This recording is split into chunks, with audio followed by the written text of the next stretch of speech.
तो बजट की बड़ी बातें आपने जान ली, बयान भी सुन लिया, 6 सूत्र। लेकिन क्या वाकई इससे आप समझ पाए हैं कि बजट को लेकर आप पर कितना असर पड़ेगा, रोजगार शिक्षा को लेकर कितना असर पड़ेगा, तो शिक्षा को लेकर कितना असर पड़ेगा ये समझने की कोशिश की हमने। तो सवाल ये मिला कि बहाली की तो तैयारी है, वेतन की कहां है जानकारी, क्योंकि बहाली 1.25 लाख से भी ज्यादा शिक्षकों की होनी है, तैयारी है, दावा है।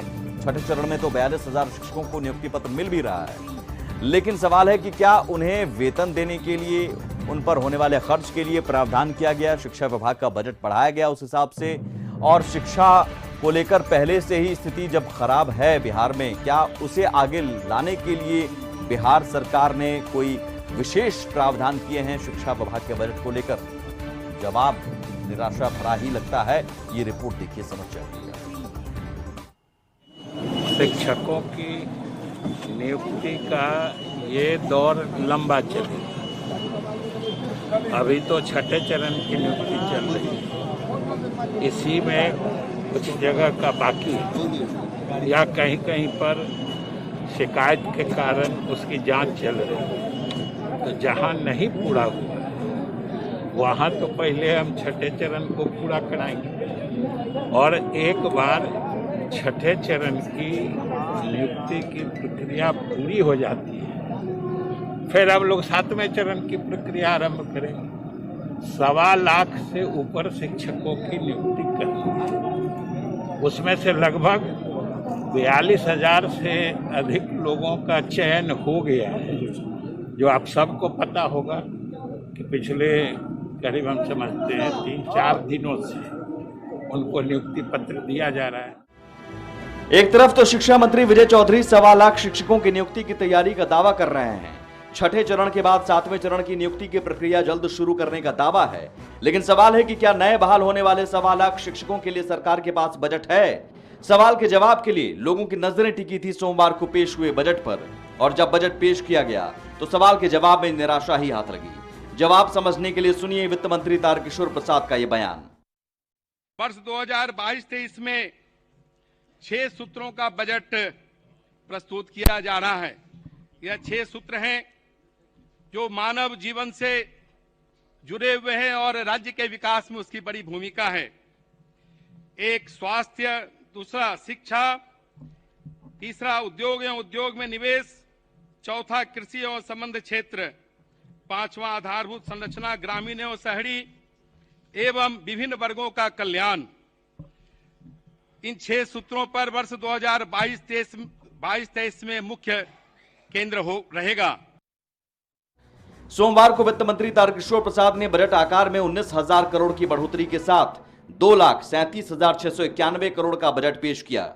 वैसे तो 6 सूत्री लक्ष्यों को फोकस करते हुए बजट को बताया गया, जिसमें शिक्षा, स्वास्थ्य, कृषि, उद्योग, समाज कल्याण और आधारभूत संरचना शामिल है।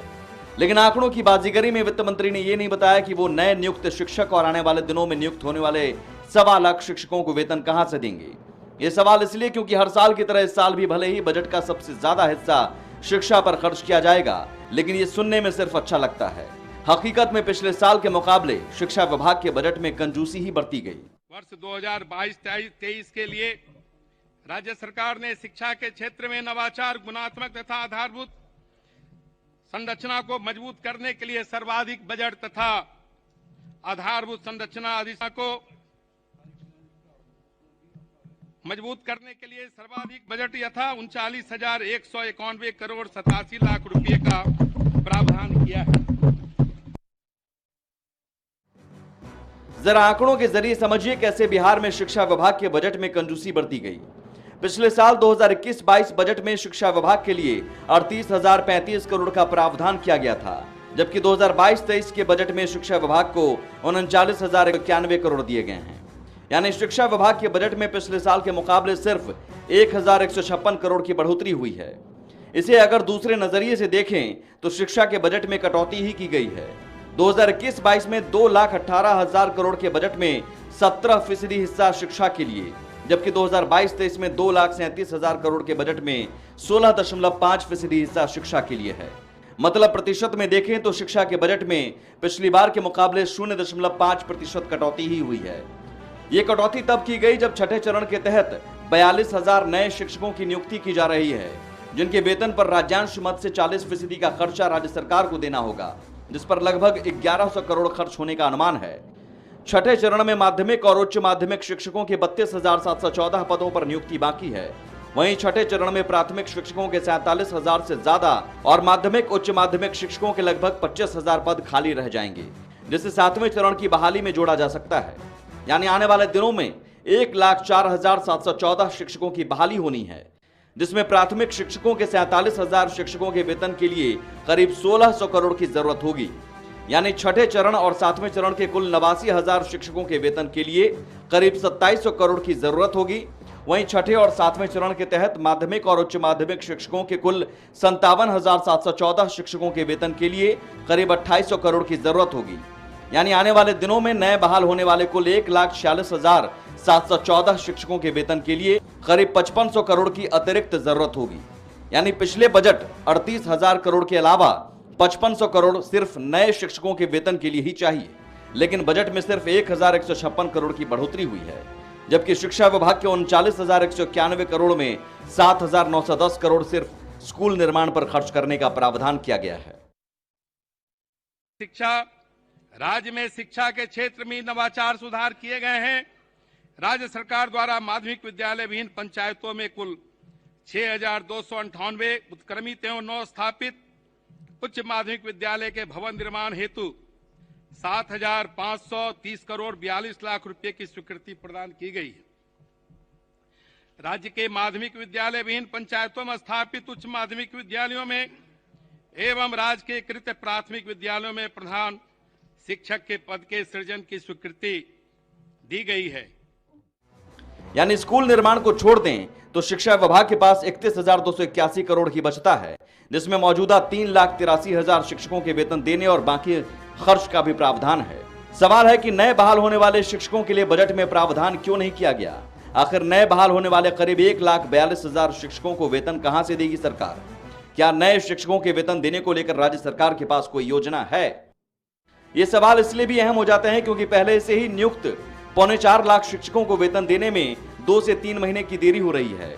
सवाल यह भी कि सरकार के पास 7वें चरण की नियुक्ति को लेकर क्या प्लान है। ब्यूरो रिपोर्ट, कशिश न्यूज। तो जरा समझिए एक बार फिर से कि क्या स्थिति है इस बजट को लेकर। आकार तो बढ़ा, जरूर खुश होने की बात है, लेकिन शिक्षा जैसे क्षेत्र में क्या हम इस रफ्तार से बढ़ेंगे, इस सुस्त रफ्तार से बढ़ेंगे?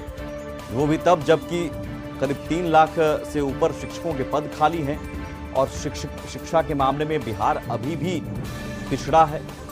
देखिए जरा बजट में क्या स्थिति है। 2021-22 बजट में शिक्षा विभाग के लिए 38,035 करोड़ का प्रावधान था, लेकिन 2022-23 बजट में शिक्षा विभाग को 39,191 करोड़ दिया गया। बड़ा खुश होना चाहिए, लेकिन खुश क्यों नहीं होना चाहिए? क्योंकि शिक्षा विभाग के बजट में सिर्फ 1,156 करोड़ की बढ़ोतरी हुई। 2021-22 में 2,18,000 करोड़ का बजट था, जिसका 17% हिस्सा शिक्षा के लिए था, जबकि 2022-23 में 2,37,000 करोड़ के बजट में 16.5% हिस्सा शिक्षा के लिए। यानी शिक्षा के बजट में पिछली बार के मुकाबले 0.5% की कटौती ही की गई। छठे चरण के तहत 42,000 नए शिक्षकों की नियुक्ति की जा रही है, जिनके वेतन पर राजस्व मद से 40% का खर्चा होना है। राज्य सरकार को 42,000 शिक्षकों के वेतन पर करीब 1,100 करोड़ खर्च होने का अनुमान है। छठे चरण में माध्यमिक उच्च माध्यमिक शिक्षकों के 32,714 पदों पर नियुक्ति बाकी। छठे चरण में प्राथमिक शिक्षकों के 47,000 से ज्यादा पद खाली रह जाएंगे। अब समझिए कि माध्यमिक उच्च माध्यमिक शिक्षकों के लगभग 25,000 पद भी खाली रह जाएंगे। यानी खाली पदों को अब 7वें चरण की बहाली में जोड़ा जा सकता है। अब आने वाले दिनों में ऐसे अगर जोड़ें तो 1,04,714 शिक्षकों की और बहाली होनी है। 47,000 प्राथमिक शिक्षकों के वेतन के लिए करीब 1,600 करोड़ की जरूरत पड़ती है। छठे चरण और 7वें चरण के कुल 89,000 नए प्राथमिक शिक्षक हो जाएंगे और 89,000 नए प्राथमिक शिक्षकों के वेतन के लिए करीब 2,700 करोड़ की जरूरत पड़ेगी। और दूसरी तरफ छठे 7वें चरण के तहत माध्यमिक और उच्च माध्यमिक शिक्षकों के कुल 57,714 पद हो जाएंगे और 57,714 शिक्षकों के वेतन के लिए करीब 2,800 करोड़ की जरूरत होगी। यानी कुल 1,46,714 शिक्षकों के वेतन के लिए करीब 5,500 करोड़ चाहिए अतिरिक्त।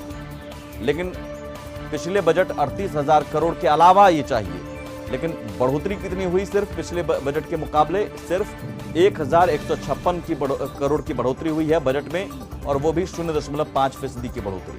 अब सवाल यही है कि क्या नए बहाली को लेकर सरकार के पास कोई प्लान नहीं है? अगर नए बहाली इतनी संख्या में करने जा रहे हैं, 1,40,000 41,000 शिक्षकों को बहाल करने जा रहे हैं, तो क्या कोई योजना है वेतन देने को लेकर? कैसे वेतन देंगे, ये सवाल है, और सवाल का जवाब सरकार को ही देना होगा। और शिक्षा विभाग में और क्या खर्च करने की जरूरत अभी नहीं है?